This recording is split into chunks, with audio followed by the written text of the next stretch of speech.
ፈዳ እግዚአብሔርን ቃል ክፈቱና ጥቂት አብረን እናያለን። ተባረኩ። ከሳምንት ጀምሮ ጌታ በረዳን መጠን ስለ ንጥቀት እንቀጥላለን ማለት ነው። ግን ዛሬ እግዚአብሔር ምናልባት እግዚአብሔር አቅማችንን ስለሚያውቅ በየጊዜው እግዚአብሔር በአቅማችን ልክ ነው እግዚአብሔር ምግብ የሚልክልን። ስለዚህ እግዚአብሔር ይሄንን ተናገር ስላለ ልናገር። ከዛ ከሳምንት ጀምሮ ንጥቀት ይቀጥላል ማለት ነው። እግዚአብሔር ይባርካችሁ። ፈዳ እሺ፣ ዛሬ የምንማረው በጣም ትንሽ ነገር ነው። እሷም ምንድነች? እርዳታ እግዚአብሔር መጠየቅ ያለብን እግዚአብሔር እርዳታ የምንጠይቅባቸው ነገሮች ብላችሁ ርዕሱን ያዙ። እግዚአብሔር እርዳታ የምንጠይቅባቸው ነገሮች በሉና ያዙ። እግዚአብሔር ይባርካችሁ። ብዙ ጊዜ እርዳታ ከእግዚአብሔር ሲጠየቅ መጠየቅ አለባችሁ። እርዳታ ሲጠየቅ ግን አንዳንዴ እርዳታ የምትጠይቁባቸው ወይዎች ልክ አይደሉም። የብዙዎቻችን ማለት እግዚአብሔር እንዲረዳን ሲፈለግ የምንጠይቅባቸው የእርዳታ አጠያየቃችን ልክ አይደለም። አንድን ሀገር እርዳታ ትጠይቃለች አትጠይቅም? ትጠይቃለች። የተለያየ እርዳታ ትጠይቃለች። የጦር መሳሪያ ትጠይቃለች፣ የምግብ አቅርቦት ትጠይቃለች፣ ብዙ ነገር ትጠይቃለች። አንድ ሀገርን ትጠይቃለች። ሰውን እርዳታ ይጠይቃል። ግን ሰው ግን እግዚአብሔር እርዳታ ሲጠይቅ መጠየቅ ያለባቸው ፖይንቶች አሉ። እነዛን ነጥቦች ማወቅ መቻል አለብን ማለት ነው። ሰው እርዳታ የምንጠይቀውን ነው መልሰን እግዚአብሔርንም እንደዛ የምንጠይቀው ልክ አይደለም። እሱ እናስተካክላለን። እግዚአብሔርን እርዳታ የምንጠይቅባቸው ጉዳዮች አሉ እናንተ ውስጥ። እነሱን ነው ማሳየት። እነሱን ካያችሁ በኋላ ገብተን በዛ ወይ እርዳታ የምንጠይቀው እግዚአብሔር ሊረዳን ይገባል። አይገባም? ዕብራውያን ምዕራፍ 4 እሺ፣ ዕብራውያን ምዕራፍ 4 ላይ እንዲህ የሚል ቃል አለ። አብረን እናንብብ። እግዚአብሔር ዘመናችሁን ይባርክ። አብረን እናንብብ። ቁጥር 16 እንግዲህ ምሕረትን እንድንቀበል በሚያስፈልገን ጊዜ የሚረዳንን ጸጋ እንድናገኝ ወደ ጸጋው ዙፋን በእምነት እንቅረብ። ምን እንድናገኝ ይላል? የሚረዳን። አሁን እግዚአብሔር የራሱ የሆነውን ሕዝብ ብዙ ጊዜ እግዚአብሔር ቃል ከሚገባለት ነገር አንዱ እረዳሃለሁ። ያዕቆብን እግዚአብሔር እንደዚህ ያለው እረዳሃለሁ። እግዚአብሔር ይመጣና ሲወዳችሁ እረዳችኋለሁ ይላል። እረዳሃለሁ ሲል ግን ሰው በሚረዳን አረዳን አይደለም የሚረዳ። የእግዚአብሔር የእርዳታ ወይ ይለያል። ሰው እንደሚረዳን አረዳን ስለማይረዳን ሰው በሚረዳን መንገድ ሳይሆን የእግዚአብሔር እርዳታ ራሱን የቻለ ስለሆነ ብዙ ጊዜ እግዚአብሔር እንዳልረዳንም ልናስብ እንችላለን። ግን እየረዳኸኝ ነው በሉት እስቲ። ጌታ ሆይ በሉ፣ እየረዳኸኝ ነው። በቃ እግዚአብሔር እየረዳን ግን አረዳዱን ግን ብዙ ጊዜ አይገባንም።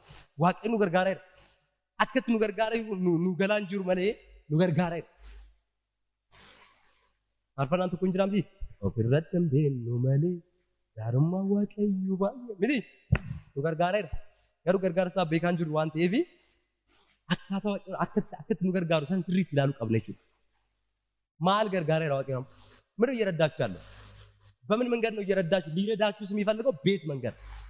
እግዚአብሔር የቀባውን ይረዳል። እግዚአብሔር ቀብቶ ይተዋችሁ። ለምሳሌ ቀብቶ ይተዋችሁ ማለት አቅም አይኖራችሁ፣ ይቀባልም ከዛስ ይረዳል። በሌላ ቋንቋ ያድናችኋል፣ ደግሞ ይረዳል። መንገድ ያሳያል፣ ቀጥሎስ ይረዳል። ግን እንዴት? እግዚአብሔር እኛን ሊረዳ የሚፈልግበት መንገድና እኛ እርዳታ የምንጠይቅበት መንገድ ስለማይገናኝ አሁን ላሳያችሁ እንዴት እንደሆነ። እግዚአብሔርን እስቲ ምን እንዲረዳችሁ ትፈልጋላችሁ? ማለት ስንገር ጋር ይጃለት ማላ ጎድሜ የቱ ጋር ይረዳችሁ እግዚአብሔር? የቱ ጋር ይረዳችሁ እግዚአብሔር?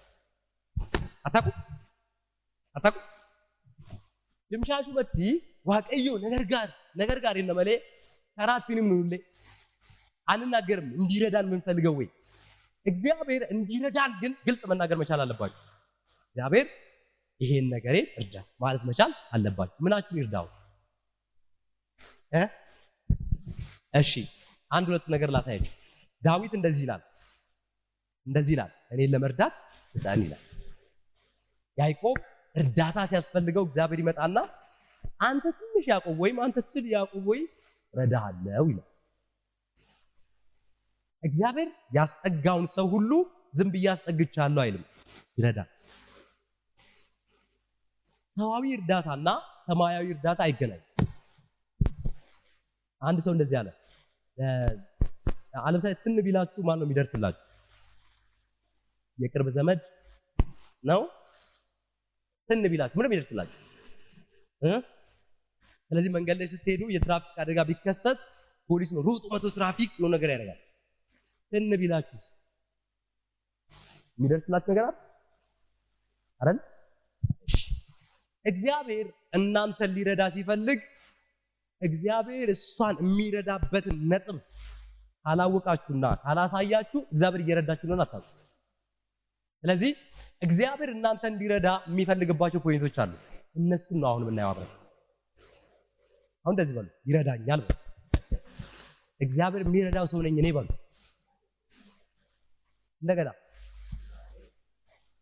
እንደገና እሺ ይሰማል። በቃ እግዚአብሔር ይባርካችሁ። እግዚአብሔር የሚረዳው ሰው እንግዲህ የመጀመሪያው እግዚአብሔር ሊረዳን የሚፈልግበት አንዷ የመጀመሪያዋ ነጥብ ምን እንደሆነች ላሳያችሁ። ሁሌም መፈለግ ያለባችሁ እርዳኝ ማለት ያለባችሁ የትኛውም መንገድ እግዚአብሔር እንዲረዳ ከመፈለግ የሆነ ማለት ዝም ብላችሁ በዚህም ሳይሆን እግዚአብሔር አንድ ቦታ ላይ እንዲረዳችሁ እግዚአብሔር እጁን ዘርግቶ እንዲረዳ የምትፈልጉትን ቦታ ተውትና እሱ የሚፈልገውን ቦታ ላሳያችሁ። የመጀመሪያው ነጥብ እምነት። ሁል ጊዜ እርዳኝ ማለት ያለባችሁ አለማመኔን እርዳ ማለት መቻል አለባችሁ። ጌታ ቤት ስትሄዱ፣ ስትንበረከኩ፣ ስትጸልዩ፣ ስታመልኩ አለማመኔን እርዳ። እዚህ ቦታ ላይ ጌታ አይዘገይም፣ እጁ ወዲያው ነው የሚዘረጋው። ማርቆስ ምዕራፍ 9 ላይ አንድ ሰው አለ የታመመ ልጁን ይዞ ይመጣ። ከዛ ጌታ አንድ ጥያቄ ጠየቀው። ይሄን እንደማደርግ ምንድነው ታምናለህ አለ። አምናለሁ አለና ዞር አለና አለማመኔን ይርዳዋል። ታስታውሳላችሁ? ማርቆስ ምዕራፍ 9 ላይ እንግዲህ ያው እርግጠኛ ነኝ ቀዝቀዝ ያለው ያው የበዓሉ ምግቡ ዳጀስት ስላልሆነ ነው እያልኩኝ እያመንኳችሁ ነው። ዳጀስት ስላልሆነ ነው ዳጀስት እሺ ምዕራፍ 9 ቁጥር 23 ቢቻልህ ትላለህን አለው ጌታ። ቢቻልህ እናድርግልን ሲለው ቢቻልህ ትላለህን ለሚያምን ሁሉ ይቻላል። ቁጥር 24 ወዲያውም የብላቴናው አባት አምናለሁ አለማመኔን እርዳው። አሁን የብላቴናው አባት ላመጣው በጣም ጊዜ ለፈጀ ችግር፣ በጣም ለቆየ ችግር፣ መፍትሄ ላጣ ችግር ያስፈለገው እምነት ብቻ ነው። ግን ያለው ነገር ቢቻልህ አድርግልን ሲለው ምን ማለት ነው? እኔ እችላለሁ ምናልባት አንተ ብሎ ጌታን የተጠራጠረው ቢቻልህ ትችላለህ ወይ? ከቻልክ እስቲ አድርግልን። ይሄ ሰውዬ እኔ ሙሉ ነኝ እያለ ነው። እኔ አምናለሁ፣ ምንም ችግር የለው። አንተን ነው የምጠራጠረው። የምትፈውስ ከሆነ ከቻልክ እስቲ አለው። ለምን ሲባል ደቀ መዛሙርቱ ሳይችሉ ቀርቶ አይቷል። ለምን ሲባል ደቀ መዛሙርቱ አልቻሉ። ወጣ ይሉታል መንፈሱ አፈጠጠባቸው፣ አልቻሉ። እነሱ ያልቻሉ እንደው ምንም በቃ ቢቻልህ አለው። አንተ ይቻልሃል ወይ? ለየት ያልክ ነው፣ ይቻልሃል ወይ? አይፈረድበትም ሰውየው ሲለው ጌታ ዞር አለና ያልትላለህ አለ። ገንዘብ ላለው አይደለም፣ ወርቅ ላለው አይደለም፣ ዳይመንድ ላለው አይደለም፣ ምንም ላለው አይደለም፣ ለሚያምን ይቻላል። አምናለሁ አለና ጌታ ትኩር ብሎ ሳያው አልቀረም። ከዛ ያለ አለማመኔ ይርዳዋል። ቀለምኒ ጉፋዬ ቤት አለማመኔ እርዳታ ያስፈልገዋል። አለማመኔ ልጨምርላችሁ። እሺ ሉቃስ ምዕራፍ 22 ቁጥር 31 እና 32 ላይ ጌታ ኢየሱስ እንደዚህ ያለው ስምዖን አለ አቤት ሰይጣን እኮ እንደ ስንዴ ሊያበጥራችሁ ለመና ነው። ምን ማለት? እሺ ኦሮምኛው ሊያበጥራችሁ የሚለውን መጽሐፍ ኦሮምኛው ስታነቡ እስን ግንግልቹ ራፍ ያ ግንግልቹ ቢሆን አዳም አይደለ ዚ ቦንፊት እንጂ አይደል እስን ግንግልቹ ራፍ ከረደ ሊያበጥራችሁ ለመነ አለ። እኔ ግን አለው ሀብት እንዳይጠፋ አላለው፣ ንብረት እንዳይጠፋ አላለው፣ ጤና እንዳይጠፋ አላለው፣ እምነት እንዳይጠፋ። እኔም ረዳ እምነት እንዳይጠፋ ነው አለ። እምነት መጥፋት የለበትም። እምነት ከጠፋ አይሆንም። እምነት መጥፋት የለበትም። እምነት እንዳይጠፋ አለ። እንዳይጠፋ ብዙ ሰው እኮ ብዙ ነገር አለው። እምነት ነው አይደል? አይልም እንጀራ ምስል አይልም። እስኪ የት ነህ? እሺ ሉቃስ 22 ሉቃስ 22 ሉቃስ 22 ቁጥር 31 እና 32 ነው። ስለዚህ እምነት እንዳይጠፋ አመንቲንኬ አከምበን። ስለዚህ ከእግዚአብሔር ዘንድ እርዳታ ስትጠይቁ እግዚአብሔር ሆይ እንትኑን አትበሉ፣ አለማመኔን እርዳ። ያለውባቸው እያንዳንዱ ነገሮች ባለማመን የመጡ ነው። አለማመኔን እርዳይ። ካመንን እኮ ሰው ካመነ ጸሎት ቤት ሄዶ አይደለም እኮ ገና ወደ ጸሎት ቤት ሲሄድ እኮ ክራንች ይጥላል። ካመነ ሰው ካመነ እኮ ገና እግዚአብሔር እንዲለኛል የሚባለው ምንም ነገር ሳይመጣ እያመለከ ከምንም አይነት በሽታ እኮ ኔጌቲቭ ይሆናል። ካመነ ሰው ካመነ ሩቅ ነው ብሎ የሚያስበውን ነገር ገና ጌታ ሆይ ብሎ ከአፉ ሳይጨርስ እፊቱ ያገኘዋል። ካመነ አሁን ያንን ነገር የናዝሬቱ ኢየሱስ አምጣው ከማለት አለማመኔን እርዳው በል። እርዳታ የሚያስፈልገው አለማመን አካባቢ እዛ ሴንተር ላይ ሰው ምንድነው ችግሩ? አያምንም። ምናምነው እንኳን እንደምታውቁት ምናምነው ያው ሌቭል አለው እና እንደነ ማርያም ማለት ነው አይደለ? እነ ማርያም እና ማርታ ኢየሱስ እንደሚፈውስ ያምናሉ፣ የሞተ እንደሚያስነሳ አያምኑ። ስለዚህ ኢየሱስ አልዓዛር እስኪሞት ጠብቆ መጣ ማለት ነው። የቅዱሳን ችግር ቅዱሳን ያልተጠቀሙበት ትልቁ ሀብት ምንድነው? እምነት ይባላል። ስለዚህ እግዚአብሔር ሊረዳን የሚያስፈልገው አለማመን አካባቢ ነው። ያመነ ሰው በቃ አለቅ። ያመነ ሰው ምን ማለት ነው? እስኪ ታመም ምናምን አይደለም፣ ሞቶም ያምናል ማለት ነው። ይነሳል ብሎ ያምናል። ያመነ ሰው ኢየሱስ አሁን አጠገቤ ነው ብሎ ያምናል። ያመነ ሰው እኔ ኢየሱስ ውስጥ ነኝ ብሎ ያምናል። ነምና አመንቲ ቀቡ ይችላል ባይዙ ነምና አመንቲ ቀቡ ጎፍታ ኢየሱስ ይረክሱ በቀላሉ እግዚአብሔር በእያንዳንዱ ጉዳይ ተቀመጠ።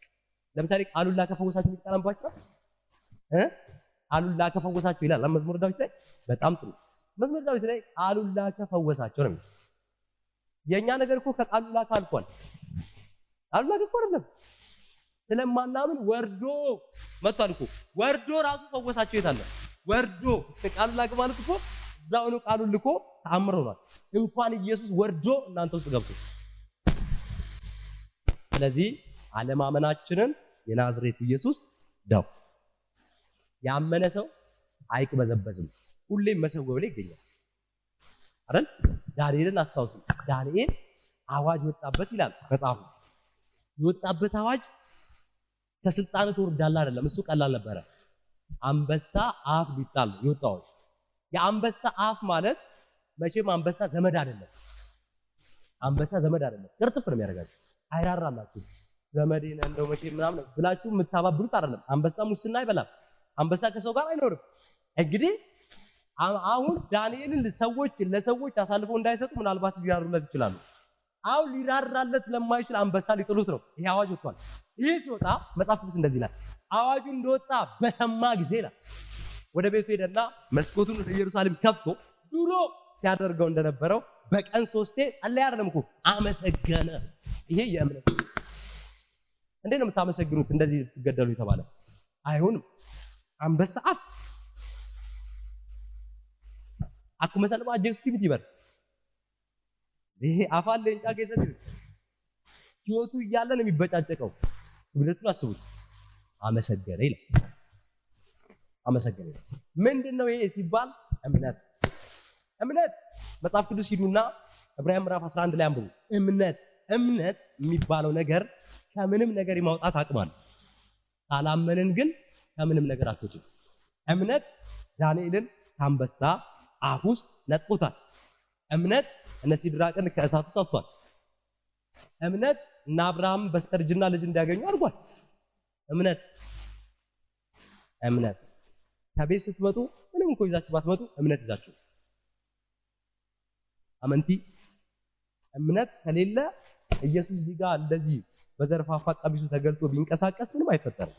እምነት ከሌለ የመጀመሪያ ኢየሱስ ሊጠይቃችሁ ታሪክ ሊለውጥ ሊቀባም ሆነ ለምንም ሊጠይቃችሁ ከመጣ ኢየሱስ አጠገባችሁ ቆሞ አምናለህ ለሚለው በቃ ሌላ ነገር ሊጠይቃችሁ ምን አለ ለህና ይጠይቅ ምን አይል ወማዝ እንጋፈት አመንታይ ጋፊን ከርማ የመንታ ነው በቃ አለ አይኔን ክፈት ታምናለህ እንዲህ ላድርግ ታምናለህ። ይሄ የኢየሱስ ጥያቄ ነው። ስለዚህ አለማመናችሁ ላይ ነው እርዳታ መጠየቅ አለባችሁ። እጃችሁን አንሱና አለማመኔን እርዳው በሉ። ድገሟ። ባለማመን የሚደረግ ነገር በነገራችን ላይ ሁሉም ኃጢአት። እምነታችሁ ሁሉም ኑሯችሁ ውስጥ አለ። እምነት መቀመጥ ውስጥ እምነት አለ፣ መተኛት ውስጥ እምነት አለ፣ መነሳት ውስጥ እምነት አለ፣ መጸለይ ውስጥ እምነት አለ፣ መብላት ውስጥ አያንቀኝም ብላችሁ አይደል እንዴ የምትጎርሱት? ስንት ሰው ታንቋል ሞተም እንዴ አይደለም? ወጣችሁ ስትገቡ መጣው ገበያ ደርሼ የምትሉት ገበያ ደርሳችሁ መምጣታችሁ ማን የነገራችሁ? የለም መንገድ ላይ መቅረት ከቤት መጡ ቆይ እስቲ ቸርች ደርሼ ልምጣ ብላችሁ የምትሉት ማን የነገራችሁ? እያንዳንዱ ኬስ ውስጥ እምነት አለ። እያንዳንዱ ኬስ ያለ እምነት አይቻልም ምንም። አመንቲና ለወንቱንቱ ድዋ እምነት ያለው አንድ ሰው ይበልጣል። ታውቃላችሁ? እሺ መጀመሪያ መጠየቅ ያለባችሁ ምን አለን? እምነት። ዛሬ ወገቦቻችሁ ወደ እግዚአብሔር ሰው ሲል እንደነበረ በእምነት ይታጠቅ። አሜን። ይሄን ሰምታችሁ ብቻ ብትሄዱ በቃ አለቀ። አጋንንት ግራ ይገባዋል። አመንተን ታላችሁ። እሺ አንድ መጽሐፍ ቅዱስ እንደዚህ ይላል፣ ያለ እምነት ጌታን ማስደሰት ዕብራውያን ምዕራፍ 12:14 ላይ አይቻልም። ስለዚህ እመኑ፣ ስትዘምሩ እመኑ፣ ስትጸልዩ እመኑ፣ ወደ ቸርች ስትመጡ እመኑ። አለቀ በቃ። እዚሁ ነው ጌታ የሚሰራው። በቃ ጸሎት ቦታ ነው ማወቅ አለባችሁ። በቃ የትም አትሄዱ። ወደ ጸሎት ቦታ ስትመጡ አምናችሁ አመንቲ አንኮታ በቃ ይሄንን አደራ። ሁለተኛ እርዳታ መጠየቅ ያለባችሁ ቦታ አለ። እሱ ምን ይባላል? መቼ ነው መጠየቅ ያለባችሁ? በምን ሰዓት አለ? በምን ሰዓት ነው? በመከራ ሰዓት። የመከራ ሰዓት ብዙ ጊዜ ያው ታውቃላችሁ ሁላችሁም ጋር ስለሚደርስ የመከራ ጊዜ ብዙ መውጫዎች ይጠፋሉ። ግን የመከራ ሰዓት ላይ መከራውን ለማጥፋት ነው እኛ የምንጸልየው። የኛ ጸሎት ይሄ መከራ በናዝሬቱ በኢየሱስ አጥይዋለሁ ምናምን ነው የምንለው። እንደሱ አይደለም። የመከራ ሰዓት ላይ መጠየቅ ያለባችሁ እርዳታ ብቻ ነው። እርዳታ። ይሄን ስል በራሳችን ያመጣነው መከራ አይደለም ያልከለት ስንፍናችን ያመጣነው ምናምን አይደለም። እሱ አይደለም። እንደ እግዚአብሔር ፕሮግራም በህይወታችሁ ውስጥ መከራዎች ይመጣሉ፣ ይነካካችኋል። ሲነካካችሁ ጌታ ሆይ ይሰበር አይደለም ያለባችሁ፣ እርዳኝ ወላሳያችሁ። ሁለተኛ ቆሮንቶስ ምዕራፍ 1 ቁጥር 4 ይው እርሱ በመከራችን ሁሉ ያጽናናናል። ስለዚህ እኛ ራሳችን በእግዚአብሔር በምንጽናናበት መጽናናት በመከራ ሁሉ ያሉትን ማጽናናት እንችላለን። በምድር እስካላችሁ ይሄ የእግዚአብሔር መንግስት ነው፣ የሰው መንግስት አይደለም። በእግዚአብሔር መንግስት ውስጥ ያላችሁት እዚህ ምድር ላይ የእግዚአብሔር መንግስት ለማስፋት ስለሆነ በየነን መከራ ይገጥማችኋል። ትክክለኛ አማኝ ከሆናችሁ ይገጥማችኋል። ይሄን ማወቅ አለበት። መከራው ከእግዚአብሔር ነገር ጋር ተያይዞ ወደ እናንተ ይመጣል። መጽሐፍ ቅዱስ እንደዚህ ይላል፣ ክርስቶስ በመጀመሪያ መከራ ሊቀበል ይላል። ከዛ በኋላስ ከሙታን ሊነሳ ከፍ ሊል አይደለ? ኢየሱስ ከፍ ከማለቱ በፊት አሁን ቆማችሁ እናንተ ጌታ ኢየሱስን አብረን ከማምለካችሁ በፊት አምልኮ ከመቀበሉ እልል ብለን ኢየሱስ ክብር ይገባዋል ከማለታችሁ በፊት ኢየሱስ መከራ ተቀብሏል። መከራ ተቀብሎ ካለቀ በኋላ ነው አሁን እኛን አፈራንና እንድንዘምርለት ይሄ ዝማሬ ለሱ ይገባዋል ብለን እንድንቆም አሁን ይሄ ዓለም የተፈጠረው በዛ ነው፣ ከመከራው በኋላ። ሁሌም ከመከራው በኋላ የሆነ ጣፋጭ ፍሬ አለ። ግን መከራው ግን ለመሸወድ ስንሞክር በዚህ ጋር ነው ቀስ ብዬ ምናምን ስንል ይሄ ነው በየትኛውም መንገድ ዋጋ የሚያስከፍለን። መጽሐፍ ቅዱስ ሲናገር እግዚአብሔር በጣም እንዲገባን ከሚፈልገው ነገር አንዱ እግዚአብሔራዊ መከራ ከመጣ መሸሽ ወይም መንገድ መለወጥ እንደሌለብን ነው። እግዚአብሔራዊ መከራ ያ ማለት ምን ማለት እንደሆነ አብረን እናየዋለን። ጳውሎስ እንደዚህ አለ፣ በደረሰብን መከራ መጽናናት የምናገኘው ከየት ነው አለ? አስተጽናናንና እሱ ባጽናና መጽናናት እናንተን ደግሞ እኛ እናጽናናለን። ስለዚህ መከራዎች እንዲጠፉ መጸለይ ዋጋ ከመክፈል ውጭ ምንም አይነት እግዚአብሔራዊ መከራ ምንድነው የሚወስነው ካላችሁ የነገ ክብራችሁን ነው የሚወስነው። ዛሬ መከራ ከሆነ ነገ ደግሞ ይቀየርና መከር ይሆናል ማጨድ። ስለዚህ መከራዎች በደንብ ነው የሚነኳችሁ። በደንብ በሚነካበን ነው ሲነካችሁ አማኝ ናችሁ ማለት ነው። አማኝ ከሆናችሁ መከራው ሲነካን መጸለይ ያለብን መከራው እንዲጠፋ ጾም ጸሎት መግባት ሮንግ ነው። መከራው እንዲጠፋ መጸለይም ሮንግ ነው። ስለዚህ በመከራው ውስጥ እርዳታ መጠየቅ ግን ራይት። አሁን እግዚአብሔር ይረዳችኋል። ጌታ ኢየሱስ ይባረክ። ስለዚህ ጌታ አልሰማኝም የምንለው ምኑ ጋር ነው? መከራው ሲበዛ ይሄ መከራ አልሄድ ሲላችሁ መከራው አልሄድ ሲል ጌታ አልሰማኝም። ግን መከራው አለ።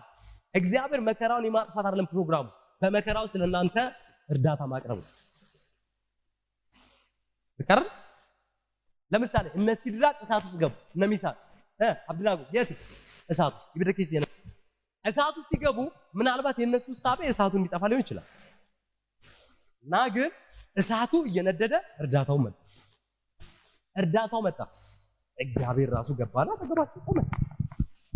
እሳቱ ይነዳል። ለሱማ ያጨበጭባሉ። ለሌላው ግን ጥያቄ ምልክት ነው። አይቃጠሉም እንዴ ነው። እነሱም ያጨበጭባሉ፣ እሳቱም ይነዳል። የእሳቱ መንደድ ዝማሬያቸውን አላቋረጠባቸው። የእሳቱ መንደድ ምክንያቱም እሳቱ እግዚአብሔር እርዳታ አቅርቧል። ኢየሱስ እግዚአብሔር መንገዱን ሁሉ እንዲያስተካክለው ስትፈልጉ የህይወታችሁን አንድ ነገር ብቻ አድርጉ። በፈተና ውስጥ ወይም በመከራ ውስጥ እርዳታ ጠይቁ። እሺ ጳውሎስን ጌታ ምን አለው? ሁለተኛ ቆሮንቶስ ምዕራፍ 12 ላይ ምን አለው? ገብታችሁ ምን ባንብቡት እዛ ቦታ ላይ እግዚአብሔር ይሄንን የተመደበብኝን አለ የሰይጣንን መልእክተኛ እንዲያስወግድልኝ ጌታን ጠየቅኩት አለ። ተመድቦበት ነበር አስቸገረው እና መከራ ሆነበትና ጸለየ። ጌታ ሆይ ብሎ ሲጸልይ ጌታም እንደዚህ አለው። ሶስቴ ጠየቅኩት አለ። ጌታ ግን እንደዚህ አለው፣ ተዋል ጸጋዬ በቃል የኔ ኃይል በድካም ይገለጣል። ምን ማለት ነው? ታው ይቀመጥ እረዳለሁ። አይገርምም? እሱም ይዝላል። እሱም እንደፈለገው ይሁን። ተመድቧል አይደል? ይነካካል አይደል? እንደፈለገው ይሁን። እኔ ደግሞ ረዳ። አሜን። ጌታችን በኢየሱስ የሚዘል ከሆነ ካላጠፋችሁ ቢምቢ ለምሳሌ የሆነ ነገር አለ አይደል? በዙሪያችሁ የዘለለ የማይጎዳችሁ ከሆነ ትተውታላችሁ። የማይጎዳችሁ ከሆነ በአጭሩ ከእግዚአብሔር እርዳታ የምትጠይቁ ከሆነ ኬዙ አይጎዳችሁም። ወደ ቅባት ወደ ጸጋ ይቀየራል። ጌታ በኢየሱስ እየለበለባችሁ ያለው የትኛውም መከራ ቢኖርባችሁ ወደ ልዩ ክብር ይቀየራል። እኔ አይደለሁም ያልኩት፣ መጽሐፉ ነው ያለው። ያዕቆብ ምዕራፍ 1 ቁጥር 12 በፈተና የሚጸና ሰው የተባረከ ነው ይልና ቀጥሎ ይላል ከተፈተነ በኋላ ይላል። ሌላ በራል ከተፈተነ በኋላ እግዚአብሔር የሆነ ያዘጋጀው አለ የህይወት አክሊል አንድ አይደለም እንደምታውቁት አክሊል የህይወት አክሊል አለ፣ የጽድቅ አክሊል አለ፣ ወንጌል ሰርታችሁ የምትሸለሙት ብዙ አክሊል አለ አይደለ? በአክሊል ላይ አክሊል የምትሸለሙት አንድ አክሊል ብቻ አይደለም። ይሄኛው አሁን የምትሉት በዚህ መከራ ውስጥ ለምሳሌ ጸጥ ብላችሁ እርዳታ ብቻ የምትጠይቁ ከሆነ አክሊል አለው። ጠላታችሁ ይዋረዳል። አሜን በርስ ድገሙ። እግዚአብሔር የተመሰገነ ይሁን። እሺ እነኚህን ሁለት ነገር ሁሌም እርዳታ ጠይቁባቸው። አንደኛ መከራ ኢሳይያስ 43 ላይ ቁጥር 1 ጀምሮ እግዚአብሔር ለያዕቆብ ከገባው ቃል አንዱ ምንድነው? እዛ ስፍራ ላይ አበረታታውና ከዛ ቀጥሎ እንዲህ አለው፣ በእሳት ውስጥ ባለፈ ጊዜ አያቃጥልም። ኧረ እሳቱን አጥፋልኝ እለፍበት፣ አያቃጥልም። ሲንጉቡ ራቲ ቢደከ ይሰደበርቱ ሲንጉቡ ቦባን ሰማል ሲጎድ ሲንጉቡ እንመደበር ሲንጎባ ትልንድም ይንቦባ ማንታት ግን ምን ይሆናል? እኔ አሁን ልንገራችሁ። እዚህ ጋር ኃይለኛ እሳት እየነደደ እዚህ ጋር ብቆምና በእሳት ውስጥ አልፌ ደግሞ ሳያቃጥለኝ እዚህ ጋር ብቆም ዋጋ ይኩል ይሆናል? ማስፈራታችን ይኩል ይሆናል? አይሆንም። ስለዚህ ያንን እሳት አልፋችሁ እዛ ማዶ ስትሄዱ የእናንተ ዋጋ እየጨመረ ነው የሚለው። ያዕቆብ እንደዚያ ነው። በእሳቱ ታልፋለህ፣ አያቃጥልም፣ ችግር የለውም። ታልፋለህ፣ ሌላውን ያቃጥላል። አንተ ዝም ብለህ እለፍ። እሳቱ እንዲጠፋ አይደለም መጸለይ ያለብህ፣ እለፍበት፣ ችግር የለውም። እሳቱ ውስጥ ምን ትቀበላለህ?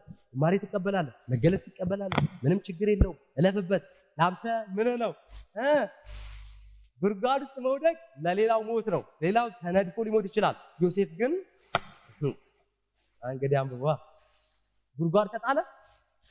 እንግዲህ ወንድሞቹ ናቸው የጣሉት፣ አጥብቀው ነው የወረወሩት፣ አርቀው ነው የጣሉት። ግን እዛ ወጣና ጭራሽ ምን ነው ወደዛች ግብ ህልሙ ወደሚፈጸምበት የመሄጃ መንገድ ነው እንጂ አልሞተም። ጉድጓድ ውስጥ ብዙ እባብ ይገኛል። ለሌላው ከባድ ነገር ለእናንተ ቀላል። ስለዚህ አሁን ለእናንተ መነግራችሁ ነገር ጌታ ይሄንን ነገራቸዋል። ይሄው ተናግሬያለሁ። እርዳታ መጠየቅ ሲኖርባችሁ እግዚአብሔር እንዳልሰማን ብዙ ጊዜ ፊልም እናደርገው ጌታ ሆይ ይሄን አድርገው ብዬ ነበር ማለት አይደለም። እግዚአብሔር መከራውንም እሳቱንም የማጥፋት አይደለም ፕላኑ፣ እዛ ውስጥ እናንተን መርዳት ወሊገለ ቢሬ ባክ ወሊገለ በዚህ ውስጥ እግዚአብሔር ያረዳዋል፣ ያላገዘዋል እግዚአብሔር። ስለዚህ በመጽሐፍ ቅዱስ ሰው በምን ይቀመማል? መስዋዕት በምን ይቀመማል? በእሳት አይቀመምም። በብሉይ ኪዳን በእሳት ይቀመማል። እሳት ያለካው ነገር ሁሉ ጥሩ አልነበረም። ስለዚህ እግዚአብሔር በእሳት ይሄንን አቃጥላችሁ ሽታውን ይል ነበር። እናንተ አሁን ራሳችሁ መስዋዕት አድርጋችሁ ለእግዚአብሔር ስታቀርቡ መከራዋም ምኗም ጣፋጭ ቅመም እንድትሆኑ ነው የሚያደርጋችሁ። ግን በደንብ አደራ እምላችሁ ከዚህ በፊት ስለ ገብስ እንደነገርኳችሁ ነው። ገብስ የገጠማትን ነገር ነግሬያችኋለሁ። ስለዚህ ያ ገብስ የገጠማትን ነገር በደንብ አውርተናል። አረን ኢንተርቪው ተደርጋ ተጠይቃ ገብስ ያለችው ነገር ነግሬያችኋለሁ። ገብስ እንዴት ፕሌን ላይ ወጣች ስትባል አውርታለች።